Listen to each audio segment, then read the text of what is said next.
As a kid, I watched a lot of shows. My mom used to put on TV shows from Sprout or PBS Kids, or just give me the iPad while she scrolls on Facebook.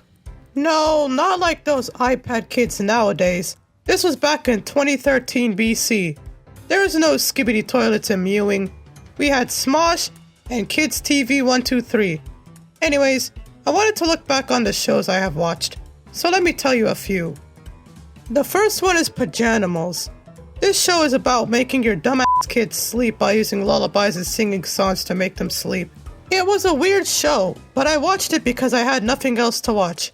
5-year-old me just wanted the fun little weird puppet bedtime show. Anyway, I wish there was a show like that for adults, making them sleep through the struggles of adulthood and stuff like that, like talking about taxes.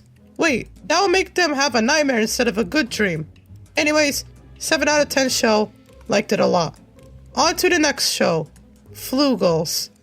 This show is about a bunch of aliens in the real world, trying to study human behavior so they can dominate the world and destroy Earth and whatnot. This show is funky, as it explored just objects like sewing machines and fridges and whatnot. There's this freaking episode where one alien called Boomer has a crush on a doll. A doll! And the human girl locked the doll in a box, so Boomer wants to kidnap it to go on a date with it. That's what I think. Overall, 8 out of 10. Even though Boomer is a simp for dolls, it's cool to see how aliens will take over the world in our future. Next show is Sid the Science Kid. Now this is the show I used to watch all the time.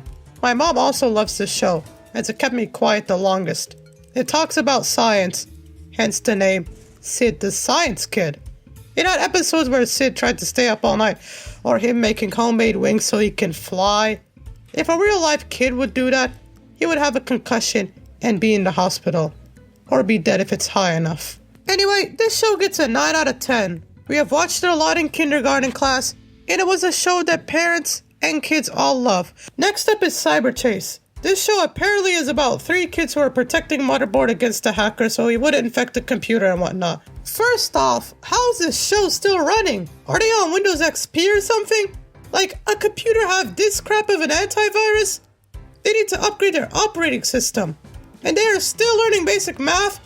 At this point, they're at Math 55. It teaches you slower than an actual school. Overall, 6 out of 10 show. The show is awesome, but using Windows XP in 2024 is a huge security risk. Luckily, this video is sponsored by Windows 11. Nope, I am not recommending that spyware to you guys. The next show is The Goodnight Show. The Goodnight Show. What an original name. Now, my mom used this show to make me go to bed, and it was a good show for what it is. It talks about things like 5 senses, stretching, and ends it with a lullaby. I think. It's been 11 years, man. So this show was a good show. Not to get your annoying hyperactive kid to sleep, but also learning things that we will forget in the morning. Overall, 8 out of 10. Good show to go to bed with. Next up is Just in Time. It's a show where a kid called Justin goes around the world, around time, anywhere, and has quirky adventures that a real kid wished they had. His friend Olive is somehow at the same place of time or space as Justin. Very suspicious. They do adventures like realizing that an elephant is hard to take care of. Yeah, no shit, Justin. It is hard to take care of an elephant without getting injured or dead. What an amazing thing to learn.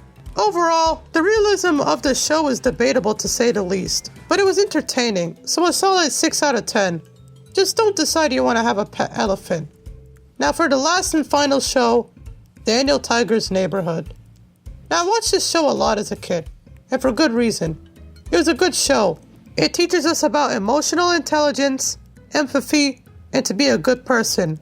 Also, fun fact, this show was based on Mr. Rogers' Neighborhood, I think.